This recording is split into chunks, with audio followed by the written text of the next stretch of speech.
Hello friends, welcome back to Bhavini's kitchen. Friends, લારી ઉપર મળતી હોય તેવી ટેસ્ટી અને ચટપટી રગડા પેટીસની રેસીપી આજે હું તમારી સાથે શેર કરવાની છું. હવે લારી ઉપર રગડા પેટીસ મળતી હોય છે ત્યારે રગડો સૂકા વટાણાનો બનાવવામાં આવતો હોય છે, પણ શિયાળાની સિઝન છે એટલે લીલા વટાણા મળતા હોય છે. તો આજે આપણે લીલા વટાણાનો રગડો બનાવવાના છે. તો પહેલાં આપણે પેટીસ બનાવીશું. તો પેટીસ બનાવવા માટે 4 બટાકાને બાફી લીધા છે અને મેસરથી મેશ કરી દીધા છે. હવે બટાકાને મેશ કરી અને ફ્રીજમાં 10 મિનિટ માટે મૂકી દેવાના છે. અહીંયા 10 મિનિટ થઈ ગઈ છે એટલે અહીંયા આદુ મરચાં લસણની પેસ્ટ ઉમેરવાની છે.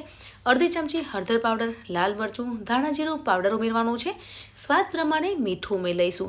હવે અહીંયા આપણે બ્રેડ ક્રમ્સ ઉમેરવાના છે. જો તમારે બ્રેડ ક્રમ્સ ના ઉમેરવું હોય, બટાકા પૌવાના જે પૌવા આવે છે તેને ક્રશ કરી તે પણ ઉમેરી શકો છો. મેદાનો લોટ ઉમેરી શકો છો, કાં તો તમે કોર્નફ્લાવર પણ ઉમેરી શકો છો. અહીંયા બાઇન્ડિંગ માટે આપણે બ્રેડ ક્રમ્સ લીધા છે. તો એ 3 ચમચી બ્રેડ ક્રમ્સ ઉમેરવાના છે અને એક લોટ બાંધવાનો છે. અને તમે જરૂર લાગે તો વધારે પણ બ્રેડ ક્રમ્સ એડ કરી શકો છો અને તમારે કોર્નસ્ટાર્ચ એડ કરવો હોય તો પણ ઉમેરી શકો છો. તો અહીંયા પેટીસ બનાવવાનો બેઝ બનીને તૈયાર થઈ ગયો છે. તો હવે સેમ સાઇઝની પેટીસ બનાવી લઈશું. આજે આપણે પેટીસ બનાવી છે તેમાં તમારે લીલા ધાણા ઉમેરવા હોય તો પણ ઉમેરી શકો છો અને લીલી ડુંગળી ઉમેરવી હોય તો પણ ઉમેરી શકો છો.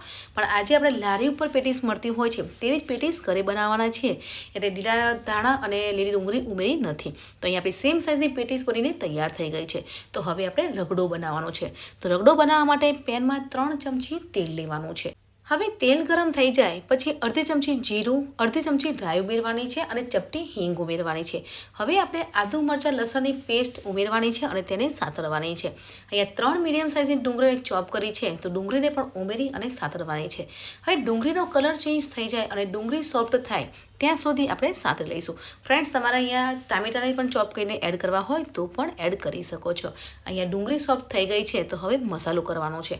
તો મસાલામાં અડધી ચમચી હળદર પાવડર, અડધી ચમચી લાલ મરચું, ધાણા જીરું પાવડર, સ્વાદ પ્રમાણે મીઠું ઉમેરવાનું છે અને મસાલાને સાતળવાના છે. મસાલાને થોડા સાતળવાના છે અને ડુંગળીમાંથી થોડું તેલ છૂટું થાય ત્યાં સુધી સાતળી લઈશું એટલે મસાલાની ફ્લેવર છે તે રગડામાં સરસ લાગશે. તો એ મસાલા છે તે સરસ એવા સાતળાઈ ગયા છે. આજે આપણે લીલા વટાણાનો રગડો બનાવીએ છીએ. લારી ઉપર જે રગડો મળતો હોય છે તેમાં સૂકા વટાણાનો ઉપયોગ થતો હોય છે, પણ અત્યારે શિયાળાની સિઝન છે એટલે લીલા ફ્રેશ અને તાજા વટાણા મળતા હોય છે ત્યારે આજે આપણે લીલા વટાણાનો રગડો બનાવ્યો છે. તો લીલા વટાણાને મેં બાફી લીધા છે. 1 બાઉલ જેટલા મેં વટાણાને ઉમેરી દીધા છે અને 1 બાઉલ પાણી ઉમેરવાનું છે. તમારે વધારે રગડો જોઈતો હોય તો વધારે પાણી પણ ઉમેરી શકો છો અને રગડો ઉકળવા દઈશું. રગડો ઘટ બને એટલે 1 બટાકાને આ રીતે મેશ કરી અને ઉમેરી લેવાનું છે. બાફેલું બટાકું રગડામાં ઉમેરવાથી રગડો છે તે ઘટ બને છે.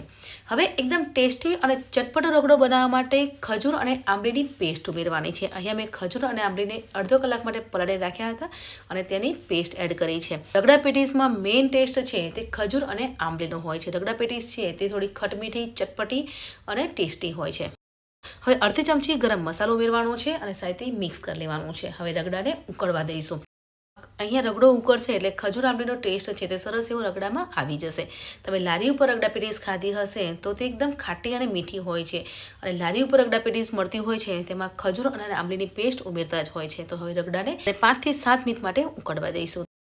રગડાની પેન છે તે બીજા ગેસ પર મૂકી દઈશું. હવે આ રીતે પેન લેવાની છે અને તેમાં 4 ચમચી તેલ લેવાનું છે. આજે આપણે પેટીસને સેલો ફ્રાય કરવાના છે. જો તમારે પેટીસને ડીપ ફ્રાય કરવું હોય તો પણ કરી શકો છો. તો એ તેલ ગરમ થઈ ગયું છે તો પેટીસને સેલો ફ્રાય કરી લઈશું. ગેસ પર આપણો રગડો ઉકળે છે ત્યારે બીજી બાજુ આપણે પેટીસને સેલો ફ્રાય કરી લઈશું.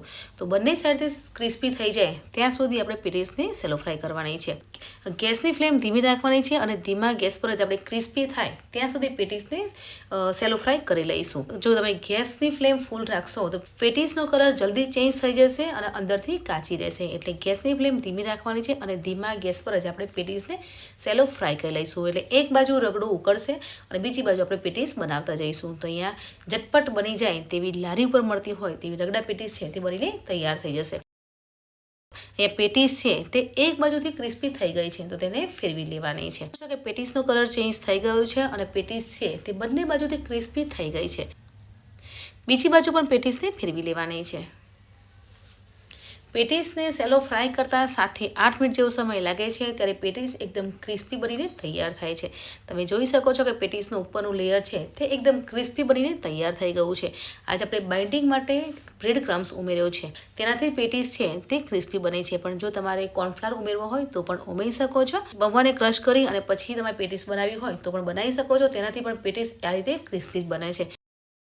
તો તમે જોઈ શકો છો કે આજની આપણી પેટીસ છે તે બનીને તૈયાર થઈ. રગડો પણ ઉકળી ગયો છે, પેટીસ પણ બનીને તૈયાર થઈ ગઈ છે. હું તમને ઉપરથી બતાવીશ કે એકદમ ક્રિસ્પી પેટીસ છે તે બનીને તૈયાર થઈ ગઈ છે. તો હવે આપણે રગડા પેટીસને સર્વિંગ પ્લેટમાં સર્વ કરીશું. હું તમને પેટીસ કટ કરીને પણ બતાવીશ કે ઉપરથી એકદમ ક્રિસ્પી અને અંદરથી સોફ્ટ એ પેટીસ બનીને તૈયાર થઈ ગઈ છે. તો હવે રગડા પેટીસને સર્વિંગ પ્લેટમાં સર્વ કરીશું.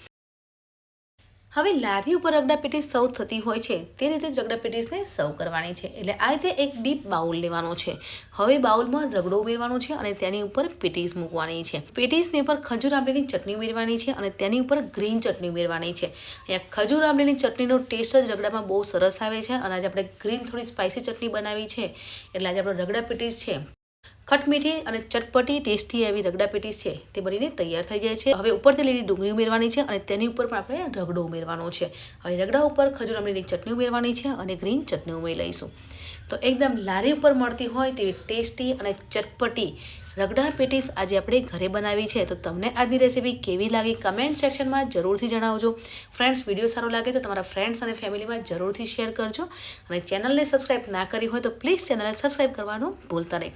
મળીએ છીએ નવી એક આસાન, હેલ્ધી અને ટેસ્ટી રેસીપી સાથે. ત્યાં સુધી bye bye, take care, enjoy.